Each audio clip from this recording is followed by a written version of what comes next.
मिल गया है स्वर्ग का रास्ता, वो स्वर्ग जहां पहुंचने की चाह हर इंसान के मन में होती है, जहां राज करने के लिए देवताओं और असुरों में हुआ करती थी भयानक जंग। धर्म की आज की इस खास पेशकश में हम आपको लिए चलेंगे उस द्वार पर जहां से खुलता है स्वर्ग का रास्ता। लेकिन इस रास्ते तक पहुंचना नहीं है आसान, क्योंकि वहां तक पहुंचने के लिए पहले लगानी होती है यमराज की कचहरी में हाजिरी।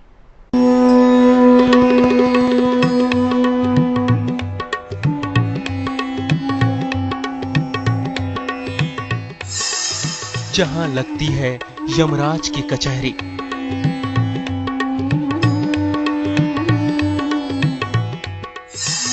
जहां होता है कर्मों का हिसाब,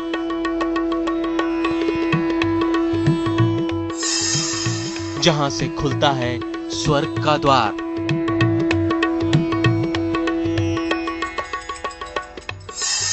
जहां मिलता है मोक्ष का महामंत्र।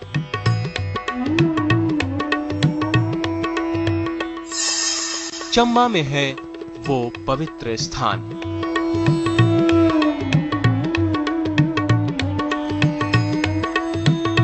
यहीं लगती है धर्मराज की कचहरी। यहीं चित्रगुप्त रखते हैं इंसान के कर्मों का लेखा जोखा। यहीं होता है वो फैसला जिसके आगे इंसान तो क्या, देवता भी झुकाते हैं सिर।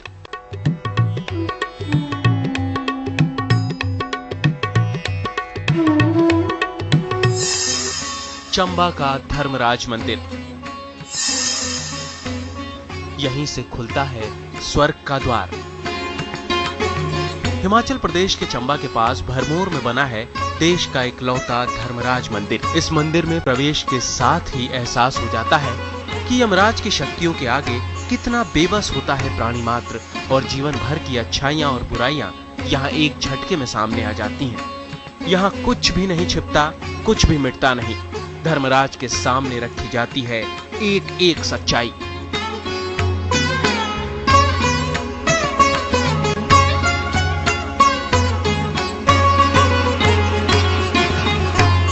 कहते हैं यहीं पर धर्मराज अपनी कचहरी लगाते हैं और मृत्यु के बाद आने वाले प्राणियों के कर्मों का हिसाब करते हैं। जिसके जैसे कर्म उसे वैसा ही फल दिया जाता है।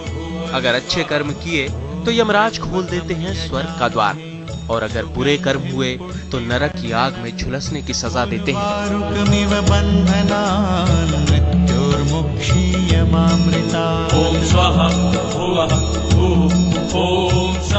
कहते हैं इसी मंदिर से स्वर्ग का रास्ता शुरू होता है, लेकिन इस रास्ते पर वही चल सकता है जिसे धर्मराज की अनुमति मिली हो। खास बात यह है कि अगर इस मंदिर में जीते जी कोई प्राणी अपने पापों की क्षमा याचना कर ले तो मृत्यु के बाद उसे मोक्ष प्राप्ति का वरदान मिल जाता है और स्वर्ग का द्वार खुद ब खुद खुल जाता है। ओम स्वाहा ओम स्वाहा मरने के उपरांत लेखा जो सारा चुकता हमको यहीं आके करना पड़ता है। बाहर चतुर्वेद भगवान जी बैठे हुए हैं, लेखा जो कबूल करते हैं। यहाँ से धर्मराज जी पूछते हैं, बताओ इस प्राणी का कितना पाप और कितना पुण्य है। चतुर्वेद बताते हैं हमारे इतना पाप और इतना पुण्य है। फिर हमारे 4 वेद है, 4 दिशा बनी हुई है, 4 दिशा 4 दरवाजे बने हुए हैं।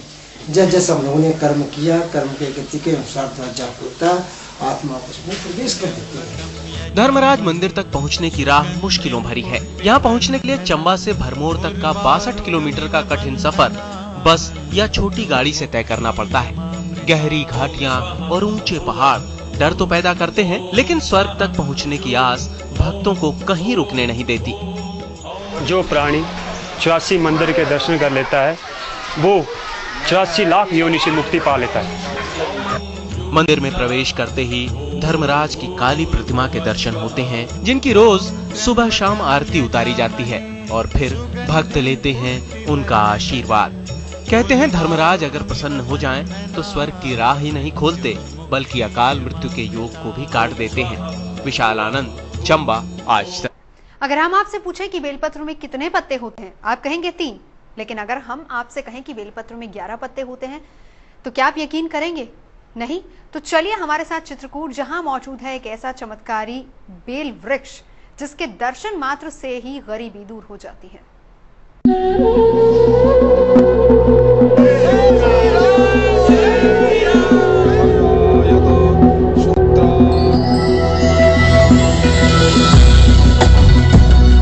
गौर से देखिए बेल के इस पेड़ को, ध्यान से देखिए इसकी पत्तियों को। चौंक गए ना आप? जी हाँ, यह हैरान होने वाली बात ही है, क्योंकि अब तक आपने बेलपत्र की 3 पत्तियों के बारे में सुना होगा या देखा होगा, लेकिन अभी जो आप देख रहे हैं शायद ही आपने कभी देखा या सुना होगा।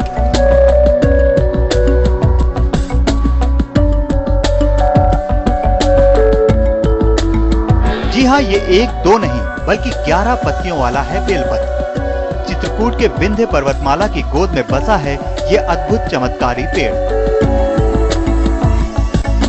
स्वर्ग से आया बेल का पेड़, 11 पत्तों वाला बेलपत्र। बेलपत्र करता है चमत्कार। कहते हैं कि यह अद्भुत चमत्कारी पेड़ सीधे स्वर्ग से आया था, वो भी त्रेता युग में। जब भगवान राम वनवास के दौरान चित्रकूट पहुंचे तो उनके दर्शन के लिए स्वर्ग से देवता आए और उनके संग वृक्ष, पुष्प और नदियां भी आई। उन्हीं में शामिल था बेल का ये अनोखा पेड़, जो भगवान राम के चले जाने पर भी यहीं मौजूद रहा, क्योंकि राम ने सूक्ष्म रूप में हमेशा चित्रकूट में अपनी उपस्थिति बनाए रखने का निश्चय किया था। इसलिए इस दिव्य, अनूठे और देवताओं के लिए भी दुर्लभ पेड़ ने चित्रकूट में अपना बसेरा बना लिया। 11 पंखुड़ियों वाले इस बिल्व पत्र यानी बेलपत्र की महिमा अपरंपार है। कहते हैं कि भोलेनाथ को इस बेलपत्र से ढके जाने पर वैसी ही प्रसन्नता मिलती है जैसी किसी छोटे बच्चे को अपनी माँ के आंचल की छांव में। आए हैं यहाँ, सुने हैं कि 3 मतलब बेलपत्र जो है 3 दल का नहीं 11 दल का यहाँ पाया जाता है। अद्भुत वृक्ष है यहाँ पे और उसके दर्शन करने आए हैं। कहते हैं शंकर जी को वो 11 दल के बेलपत्र चढ़ाने से 11 पीढ़ियां तर जाती हैं।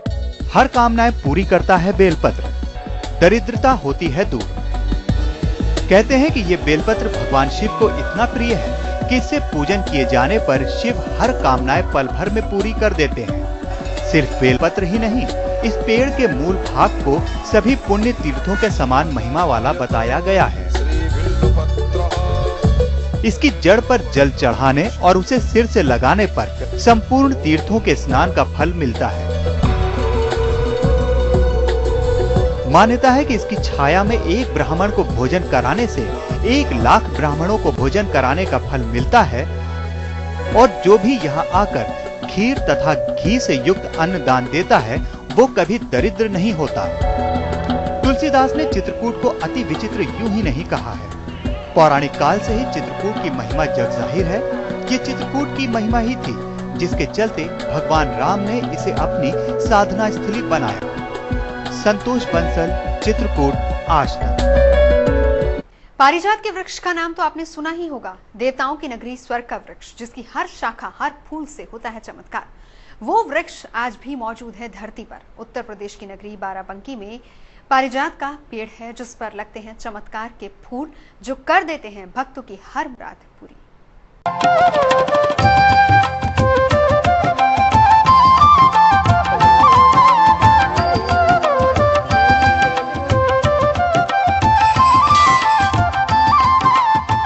एक फूल से पूरी हर मुराद, खुल जाएगा खजाने का द्वार, सफल होगा हर काम, नहीं रहेगा घर में कलेश का स्थान।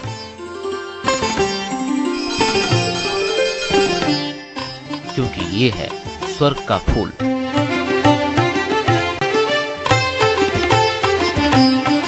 अच्छी तरह से निहार लीजिए इस वृक्ष को, बसा लीजिए आंखों में इसकी सूरत, देख लीजिए इसकी भव्य विशाल अलौकिक तस्वीर। पूरी शान से सिर उठाकर खड़ा ये वृक्ष आपको खुद सुनाएगा अपनी कहानी। इसके विशाल तने देंगे अपना परिचय, इसकी जड़ें देंगी अपनी चमत्कारी ताकत का सबूत। ये पारिजात का वृक्ष है, हजारों साल पुराना वृक्ष, अर्जुन के हाथों लगाया वृक्ष।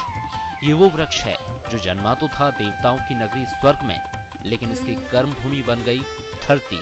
5000 साल पहले धरती पर आया और तभी से भक्तों का कर रहा है कल्याण, उनकी इच्छाओं को दे रहा है अपना वरदान।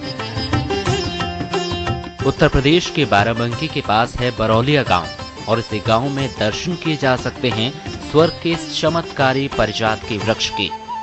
इस वृक्ष की गाथाएं हरिवंश पुराण में भी मिलती हैं।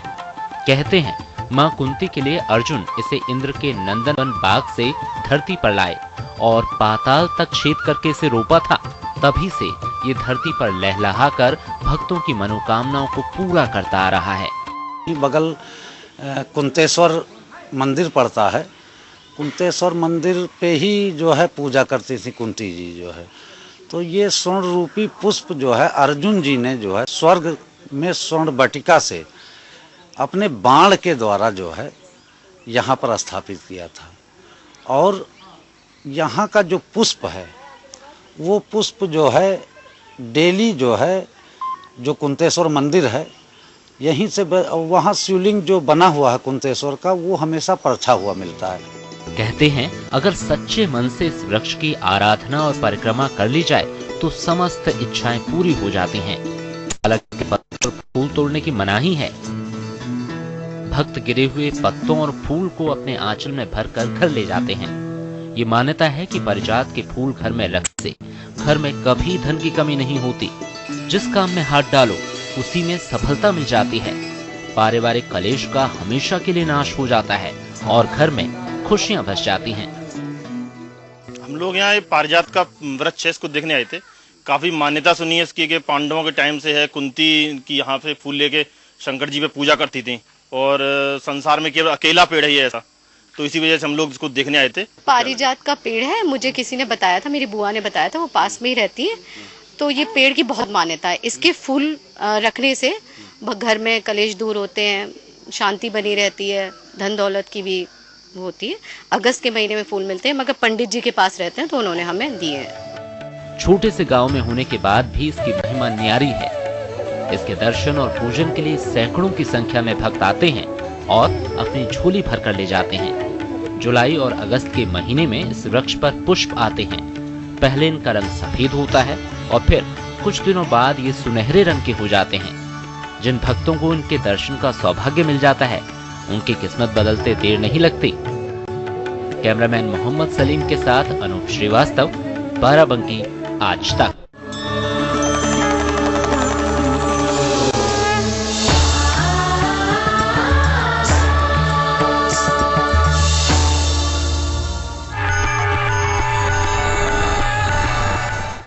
प्रणाम मेरे भाई बहन। आज का मंत्र है अशन मंत्र। इसका प्रयोग करते हैं हम अच्छी भूख लगने के लिए। कई बार होता है बच्चों को अच्छी भूख नहीं लगती, खुल के भूख नहीं लगती है। शास्त्रों में लिखा है अगर भूख अच्छी लगे और निद्रा अच्छी आए तो समझिए स्वास्थ्य एकदम ठीक है।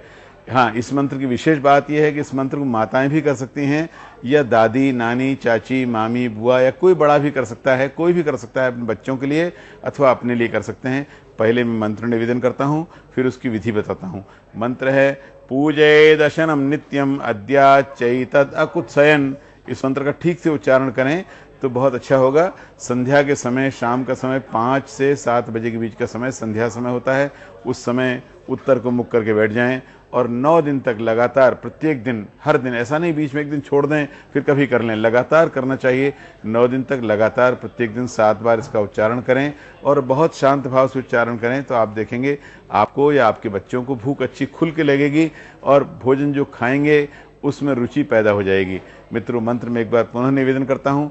मंत्र है पूजे दशनम नित्यम अद्या चैतद अकुत्सयन। इस मंत्र का जप करिए और हम कामना करते हैं आपको या आपके बच्चों को या जिसके लिए आप ये मंत्र करना चाहते हैं उनको अच्छी खुल के भूख लगे।